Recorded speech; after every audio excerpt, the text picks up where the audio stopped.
water or pour a little bit, just a small amount of water onto the bowl of each of the spoons and make some observations. What's it doing?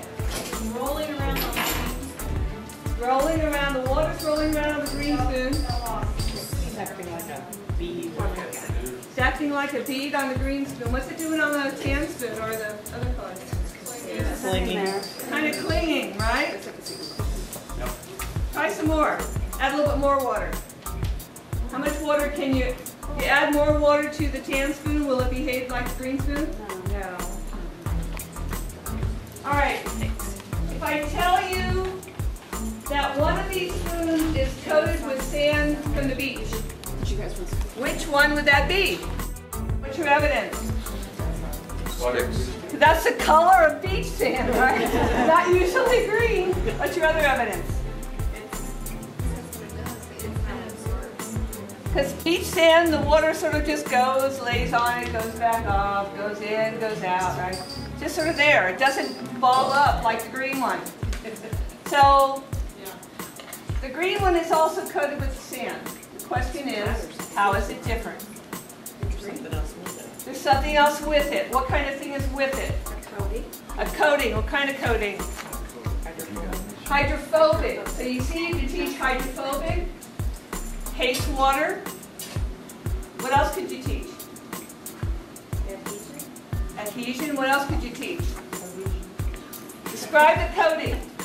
Is the coating hates water? You can talk about things that hate water and things that like water, the chemical structure of those, etc. Polar, non-polar, bonding, kinds of things you can do with this little toy. How do we do this? We took the spoon, we sprayed it with a spray adhesive, and sprinkled some sand, play sand onto it. How do we do the green one? Same. We bought another toy. We got magic sand. We bought magic sand. We did it the same way though. We sprayed them with adhesive, we sprinkled the magic sand on, let it dry just a little bit, and you're done. Magic sand. We want to explore that in more detail. Get some water in the bowl of this and find a friend and see if you can do drop toss. But you see, but it's science because as you observe the drop going through the air, the drop stays together because of the cohesive forces, the hydrogen bonding in water. You also learn some physics when it hits. But try it. You can't, it's like an egg toss, but a little bit trickier.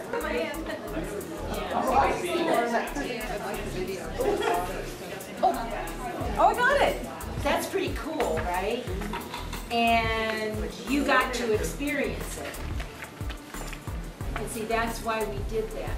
Because this is relatively inexpensive and it gives the kids an opportunity to explore the properties of the two kinds of sand.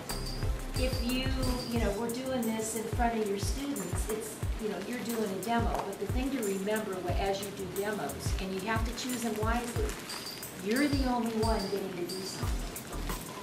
All the kids are sitting there passively. So by doing the spoon thing first, you have given them an opportunity to explore and experience this stuff because you can't give them all a bag of this. All right? Okay, cool.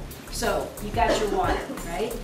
So the first thing I want you to do is take your sand, take some of your sand, and I want you to sprinkle it on top of the water. Make some observations. What are you noticing? All right, now wait, before it stops, just get a layer on the top. The surface tension, obviously, the surface tension of the water is enough, to support a fine layer of sand. What I want you to do when you get a nice layer on the top, it doesn't matter if some is sunk, I want you to slowly put your finger down into the middle, under the water, make some observations, pull it out.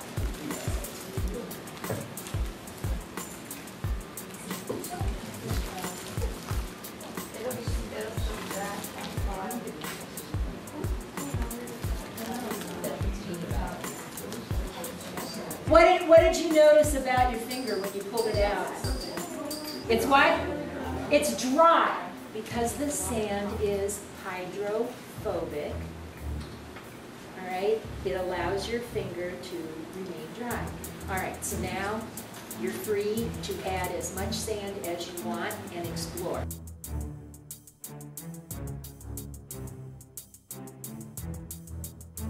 You can build different structures, right? All right, and it has been observed that there's one appears silvery. And basically what's going on there, as the sand falls down through the surface, it traps air around it. And so what happens then, as the reflected light comes in and bounces out, some of it gets reflected backwards, internal reflection backwards off the underside of the bubble. And that's why it appears silvery like that. If you take a scoop out of the water, it goes back to looking just like it did before. So that's what that is. It needs the water to make these structures. This is the hydrophobic effect. You need the water to maintain those shapes.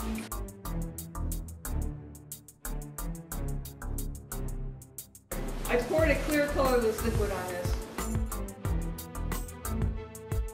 Is this behaving the way the magic sand that you guys had did? You see that it starts to dissolve some of the coating. So is this clear colorless liquid water? No. Would you predict it'd be alcohol? Why would you rule alcohol out? Polar, it's more like water. Has OHs on it, right?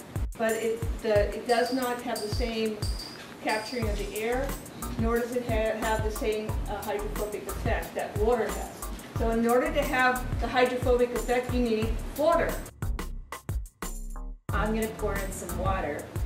So the liquid that I added was less dense than water. The liquid that I added dissolved a little bit of the color from the water, from the sand. This actually happens to be hexane. Now we're going to decant the liquid off. Let's pat the solid dry. Similar behavior, not as slick, still got some of that coating stuff on it, but able to build towers, a little bit of that internal reflection.